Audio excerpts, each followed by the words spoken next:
Hey everybody, it's Angie from Trips with Angie, and I am here in the middle of the Atlantic Ocean on a transatlantic sailing from Southampton, United Kingdom on the Celebrity Silhouette. In this video, I'm going to talk about the 3 types of transatlantics you can take, what surprised me about transatlantic sailing, more about the Celebrity Silhouette and the great places you can hang out during all those sea days, and the cabin, and of course my overall rating of what I thought of the cruise. So let's get started. So the first thing is the different types of transatlantics you can take. Some go over the top. So you can see in this itinerary, you start in a northern European country, you stop in Iceland or Greenland, and usually end up in Canada. The more popular, more common ones are to start either in Southampton, United Kingdom, or in the Mediterranean, and then sail straight across. You may have some stops just off the coast of Spain or Africa as you make your way across, or have a stop in the Caribbean, maybe the Bahamas, Barbados, or Bermuda, before you land back in New York, Fort Lauderdale, or Miami. We chose the Southampton to Miami versions, and we had a slight change in our itinerary from the beginning. We were supposed to stop in Bermuda. Instead, that got canceled. We added a stop in Lisbon, Portugal, and ended up with 7 straight sea days. So here's what surprised me. So the first thing that surprised me was the weather, in a good way. So as we boarded in Southampton, the captain let us know that we were in for some rough seas over the crossing through the Bay of Biscay. And I took seasickness medicine, which I usually don't take, but since the captain warned us, I thought it would be a good idea. I just took some over-the-counter medicine, and it worked.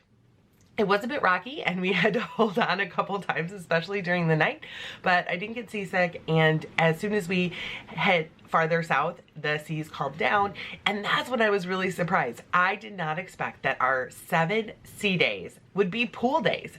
Let me show you some pictures of this, because you won't believe it. It looks like we're in the middle of a Caribbean sailing, the band's playing, people are in their bathing suits hanging out by the pool. Now, it makes sense. We're very close to the equator, which has warm, sunny weather predominantly year-round, but I just hadn't thought of it. So the second thing that surprised me was how great it is to sail west. So almost every morning we set our clocks back 1 hour during the sailing. So you got an extra hour of fun. It made it really easy to wake up early for some of those fun boarding activities, but it did make it a little hard to stay up late. So I definitely would recommend sailing from Europe back to the US to adjust to the time change and just make it a nice, relaxing transition. The third thing that surprised me was how easy it was to fall into a routine. I was a little worried about boredom going into this cruise. Will there be enough to do? And as you can see from the schedule, they had so many activities all day long. They had a Beyond the Podium series where they had lecturers on golf, whales, music, and even the Titanic and all of the pop culture surrounding the Titanic, the movies, the music, the stories. They had daily games you could play. So there's trivia games, there were games around the pool, there was this officers versus guests series that had games like pool volleyball, minute to win it, throwing disc competition. There's actually a lawn on board the Celebrity Silhouette, so there were games up there like bocce ball.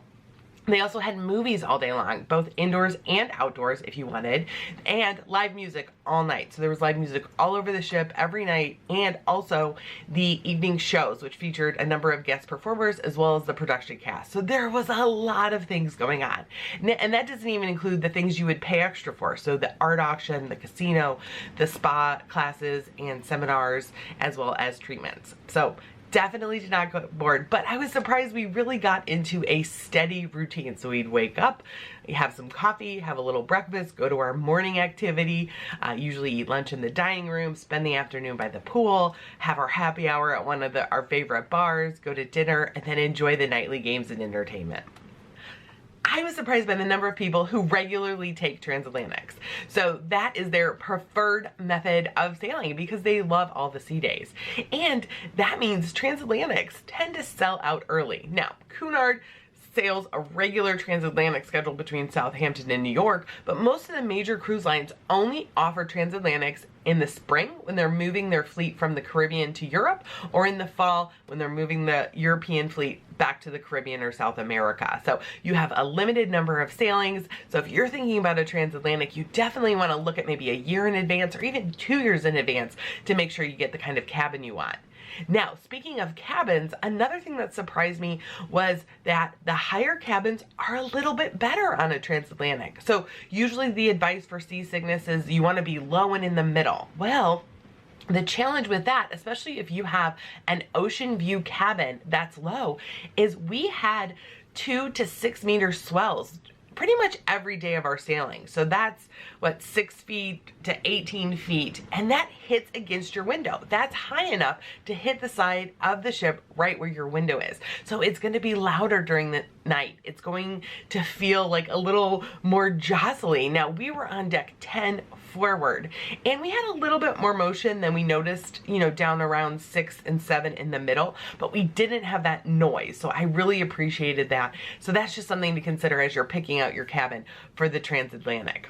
Now, let's get to the ship. So the Celebrity Silhouette is part of Celebrity's Solstice class. So this is kind of the middle class. So you have the Millennium class, which is a little bit smaller, the Solstice class, which is a little bit bigger, and then the Edge class, which is the biggest of all. Now let me show you some of my favorite spots to hang out during the different sea days.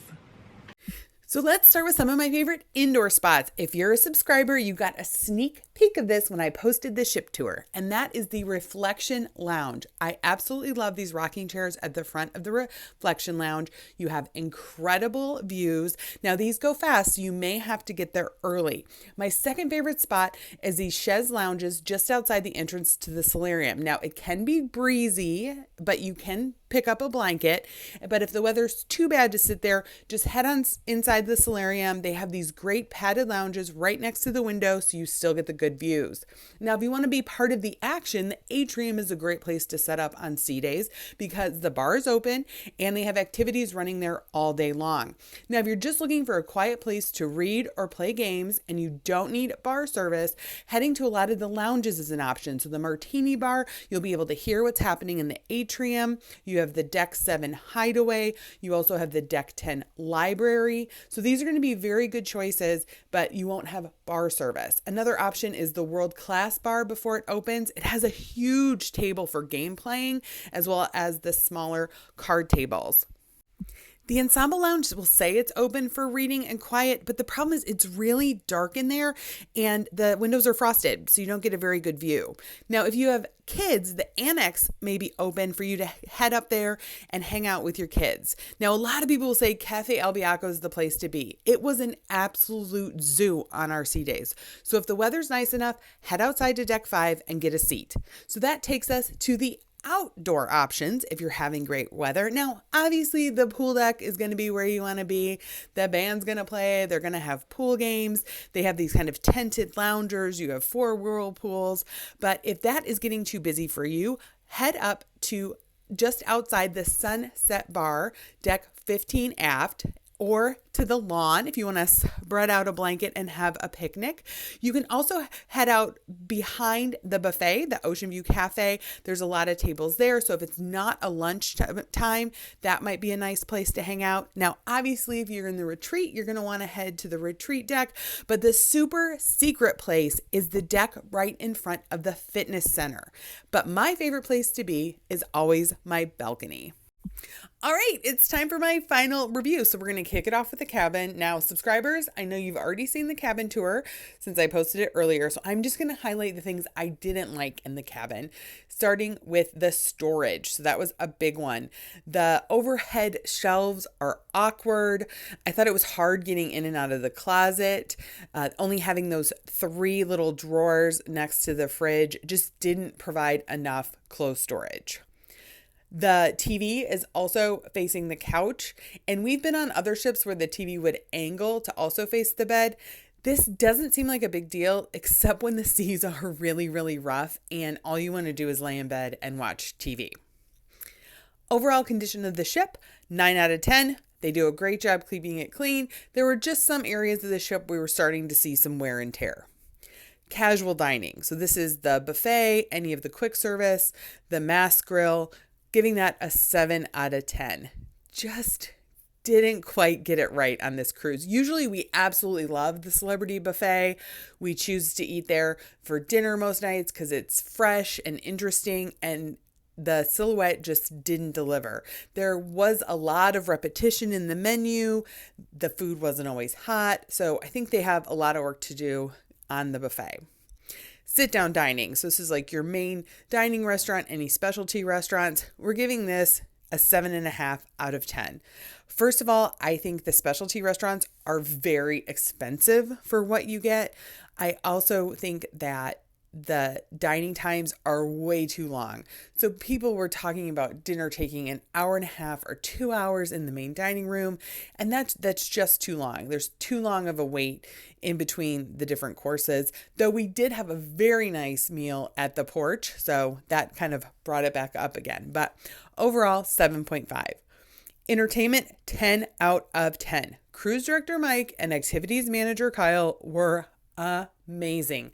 They kept that schedule so packed. It was absolutely incredible. They listened to guest requests. They made this special Halloween video. In fact, I'll link to it at the end of this video. You have to watch it. The captain got involved. It was terrific. They also did a really great job of adding extra shows. So all the guest performers had extra late night shows, which we hadn't seen before. So very, very good job. Service, 8.5 out of 10. Everyone was trying their best, but this ship was understaffed. There just weren't enough staff to deliver that celebrity service that we're used to. And we really noticed it in the buffet. At dinner in the buffet, the few nights that we went, there was no service. There was no service. You couldn't get a drink. Your dishes piled up. So they were definitely understaffed. But the staff were trying their best. That was clear. But still, it wasn't that high level of celebrity service we're used to. So for the value then, I'm going to give it a 7 out of 10. Compared to similar pricing on other cruise lines, we just didn't get that same experience. We didn't get the same experience we've had on other celebrity cruises. So I think that really takes away from what I see as the value of the experience. 7 out of 10. Overall, then, that leaves us with an 8 out of 10. So this was a good cruise. We had a wonderful time, but it wasn't to the same standard we've had on other celebrity ships. What about you? Have you recently been on a celebrity cruise? What did you think? Let me know in the comments.